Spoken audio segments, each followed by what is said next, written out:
Vande Bharat train Friday को prime minister Narendra Modi ने inaugurate की, फ्लैग ऑफ की कटरा रेलवे स्टेशन से। और उसके बाद कई सारी डेवलपमेंट्स उस ट्रेन के हवाले से हुई।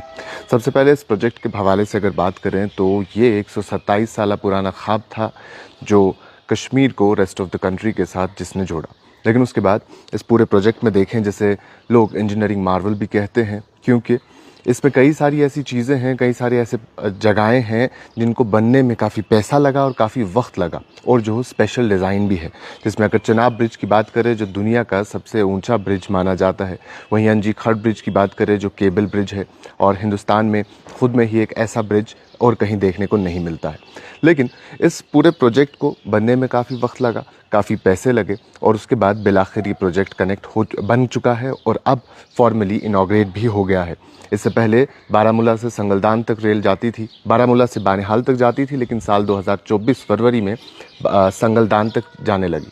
लेकिन फिर संगलदान से रियासी यानी संगलदान से कटरा तक का जो पैच था वो नामुकम्मल था, और उसको मुकम्मल होने में वक्त लगा। फिर वो मुकम्मल हुआ तो उसकी इनॉग्रेशन डिले होती गई, कभी मौसम की वजह से तो कभी किसी और वजह से, और बिलाखिर 6 जून 2025 को वो इनॉग्रेशन मुकम्मल हुई, उसे फ्लैग ऑफ किया और पहली बार वंदे भारत ट्रेन ऑफिशियली उस ट्रैक पर चली।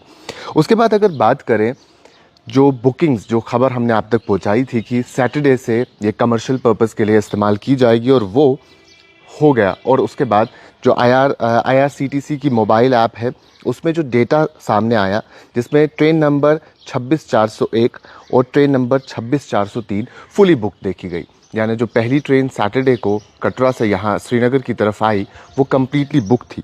और बताया जाता है कि 26401 में IRCTC डेटा के मुताबिक जितनी भी इसमें एग्जीक्यूटिव कैटेगरी है या चेयर कार कैटेगरी है, दोनों 12 जून तक कम्प्लीटली बुक्ड है। यानी 12 जून तक दोनों क्लास उस ट्रेन में जो 8 बोगी की ये वंदे भारत एक्सप्रेस है कम्प्लीटली बुक्ड है।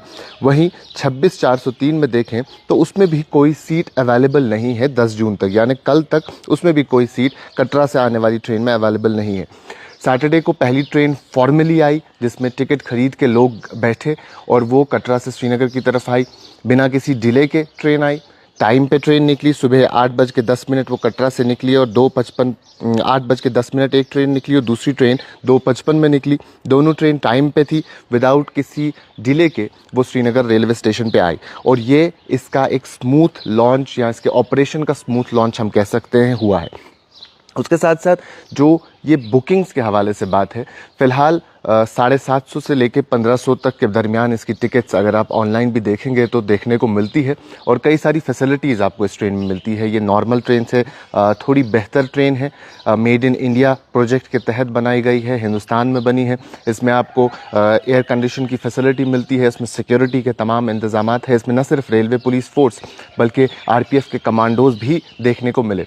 तो उसके साथ साथ जो कटरा से अभी ऑपरेशंस जारी है, तो कटरा से श्रीनगर तक, क्योंकि कई सारे लोगों को ये कन्फ्यूजन था तो वो कन्फ्यूजन ज़रा क्लियर करते हैं। कटरा से श्रीनगर तक 3 घंटे के आसपास का सफ़र है। कटरा में आपको ट्रेन डीबोर्ड करके नई ट्रेन में बैठना है, फिर आप जम्मू का सफ़र आगे तय करते हैं, तो कुल मिला के 4.25 घंटे बनते हैं। लेकिन अभी फ़िलहाल कटरा तक हमारी डायरेक्ट ट्रेन श्रीनगर से जाती है, और श्रीनगर से जम्मू के दरमियान महज 4 स्टेशन हैं, और उनमें से पहला स्टेशन श्रीनगर रहेगा, दूसरा बानिहाल, तीसरा माता वैष्णो देवी कटरा, और चौथा जम्मू तवी रेलवे स्टेशन। लेकिन जम्मू तवी रेलवे स्टेशन पे काम चल रहा है, कंस्ट्रक्शन चल रही है, और जब ये कंस्ट्रक्शन मुकम्मल हो जाएगी, उस कंस्ट्रक्शन मुकम्मल होने के बाद श्रीनगर से जम्मू डायरेक्ट ट्रेन जाएगी, जैसा कि रेलवे मिनिस्टर का कहना है। और ये ट्रेन बाय सितंबर, अभी तक बताया गया है कि बाय सितंबर डायरेक्ट होगी, लेकिन अभी ऐसा कुछ सामने ऑफिशियल ऑर्डर नहीं आया। लेकिन रेलवे मिनिस्टर का यही कहना है कि सितंबर तक ये ट्रेन डायरेक्ट हो जाएगी। उसके साथ साथ अगर हम इसकी स्पीड लिमिट की बात करें तो ये ट्रैक कैपेसिटी के हिसाब से इसकी स्पीड रहती है। कुछ एरिया में ये 100 की स्पीड से चलेगी, 100 किलोमीटर पर आवर, कुछ में 85, और कई जगहों पे 75 की स्पीड ये मेंटेन करेगी। तो वो इसकी स्पीड रहने वाली है। लेकिन जम्मू से बाहर ऐसा बताया जाता है कि इसकी स्पीड 100 भी क्रॉस करती है। जब ये जम्मू से आगे की तरफ जाती है तो स्पीड 100 भी क्रॉस कर लेती है। तो फिलहाल ये कश्मीर के लिए पहली बार ऐसी ट्रेन सामने आई है, इतने सालों के बाद, इतने लंबे वक्त के बाद, इतने इंतज़ार के बाद। ब्रिटिशर्स के ज़माने में कहीं ये ख्वाब देखा गया था और अब जाके ये मुकम्मल हुआ है। तो इससे पहले पहला लिंक हमारा बारामूला से बानिहाल तक चलता था, लेकिन फिर बानिहाल से संगलदान तक मुकम्मल हुआ। और जो बानिहाल से संगलदान तक आप ट्रेन में जाते हैं वो 95% सफ़र आप टनल्स के ज़रिए करते हैं, और उसमें सिर्फ आपको टनल्स देखने को मिलती है। और सबसे बड़ी टनल T50 भी उसी स्ट्रेच पे होती है, जो तकरीबन 13.25 किलोमीटर लंबी है। उसके बाद जो संगलदान से आप आगे की तरफ जाते हैं, जो संगलदान से आप कटरा की तरफ जाते हैं, जो रेल ट्रैक अभी नामुकम्मल था, उसके बाद मुकम्मल हुआ, फिर फाइनली फ्लैग ऑफ भी कर दी गई, इनॉग्रेट भी हुआ। उस ट्रैक पे भी आपको टनल्स देखने को मिलती है। लेकिन टनल्स के साथ साथ सबसे खास बात उस ट्रैक की यही है कि दो खूबसूरत ब्रिज, दो इंजीनियरिंग मार्वल्स, एक तरफ चिनाब ब्रिज और दूसरी तरफ अंजी खड़ ब्रिज, वो आपको उसी ट्रैक पे देखने को मिलते हैं। और वो भी फाइनली इनॉग्रेट हो गए हैं, फ्लैग ऑफ हो गए हैं, और अब ट्रेन कमर्शियल पर्पसेस के लिए चल रही है। और अभी तक जैसा 2 ट्रेन्स के बारे में मैंने आपको बताया, वो दोनों ट्रेन्स फुली बुकड हैं, जिसमें 26/401 ट्रेन नंबर 26401 12 तारीख तक बताया जाता है कि अभी उसमें सोल्ड आउट है। बोथ चेयर कार और एग्जीक्यूटिव क्लास, 2 क्लासेस रहती हैं 8 बोगी में। उसमें से 7 हमें नॉर्मल चेयर क्लास मिलती है, एक एग्जीक्यूटिव क्लास है। उसमें कुछ फैसिलिटीज़, कुछ एमिनिटीज़ ज़्यादा है, लेग स्पेस ज़्यादा मिलती है, सीट बेटर मिलती है, और वो कुछ चीज़ें उसमें देखने को मिलती है। वहीं जो दूसरी ट्रेन 26/403 है, उसमें भी 10 जून तक कोई सीट बताई नहीं जाती है। लेकिन श्रीनगर से कटरा तक की तरफ जाने वाली ट्रेन में अभी भी सीट्स अवेलेबल है, तो आप IRCTC की वेबसाइट पे जाके अपनी टिकट बुक करा सकते हैं। टिकट्स अवेलेबल है। और इससे पहले हमारे यहाँ जो ट्रेन चलती थी वो नॉर्मल मेल ट्रेन थी, लोकल ट्रेन थी। उसमें आप स्टेशन पे जाके आराम से 30 रुपए की टिकट खरीद के अपना सफ़र तय करते थे। लेकिन ये अब एक नेशनल ट्रेन है, नेशनल प्रोजेक्ट है, जो कश्मीर को रेस्ट ऑफ द कंट्री के साथ जोड़ रहा है। तो इसकी टिकट में भी आपको IRCTC की वेबसाइट पे जाके वो टिकट लेनी पड़ेगी। हफ्ते में ये 6 दिन चलेगी, एक दिन इसका रेस्ट डे रहेगा, जिस दिन ट्रेन की मेंटेनेंस होगी। और अगर बात करें तो श्रीनगर से जम्मू की तरफ, या फिलहाल अभी कटरा की तरफ डायरेक्ट है, तो 2 ट्रेन जाएंगी, और वहीं वहाँ से आने वाली भी हफ्ते में 2 ट्रेन रहेंगी पर डे, जिसमें वेडनेसडेज और ट्यूसडेज को एक ट्रेन है। दूसरी ट्रेन का उस दिन मेंटेनेंस डे रहेगा, उस दिन उसकी मरम्मत, उसकी बाकी सारी चीज़ें देखने को मिलेगी। कम्प्लीटली इलेक्ट्रिक ट्रेन है, डीजल का इसमें इस्तेमाल नहीं होता है। फुली आपको सेंट्रल हीटिंग AC इसमें लगा हुआ देखने को मिलेगा। इसके दरवाजे और खिड़कियाँ वैसे नहीं खुलते जैसे लोकल ट्रेन में रहते हैं।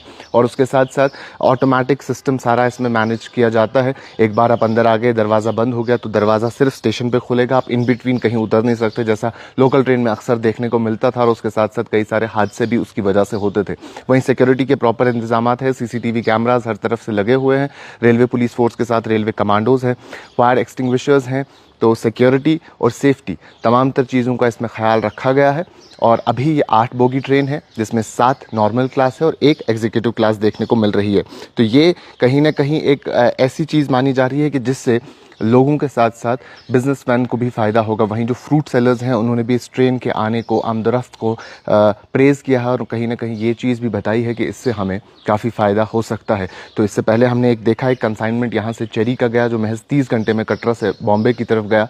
तो आने वाले वक्त में अब सेब का सीज़न आने वाला है, चेरी का सीज़न भी मुकम्मल हो गया है, और सेब का सीज़न आने वाला है। और फ्रूट ग्रोवर्स में सेब सबसे ज़्यादा यहाँ पॉपुलर हैं, और सबसे ज़्यादा अगर देखें कमर्शियली इस्तेमाल होते हैं। तो उम्मीद यही की जा रही है कि उन्हें भी काफ़ी हद तक रिलीफ देखने को मिलेगा इस नई ट्रेन के आने से, और उनका माल डायरेक्टली अब बाहर की मंडियों में इजीली पहुंचेगा, और उन्हें ज़्यादा फ़ायदा इस ट्रेन से होगा। तो फ़िलहाल अभी बुक कम्प्लीटली देखने को मिल रही है ट्रेन, और आने वाले वक्त में देखना होगा कि किस तरीके से ट्रेन यहाँ के टूरिज़्म पे इम्पैक्ट करती है, और कितना उस पर पॉजिटिव इम्पैक्ट देखने को मिलता है और फ़ायदा देखने को मिलता है। तो अगर आप जाना चाहते हैं तो IRCTC की वेबसाइट पे आपको बाकी तमाम तर इन्फॉर्मेशन मिल जाएगी। अभी के लिए इतना ही। बाकी तमाम मज़ीद मालूमात के लिए आप बने रहें कश्मीर लाइव के साथ।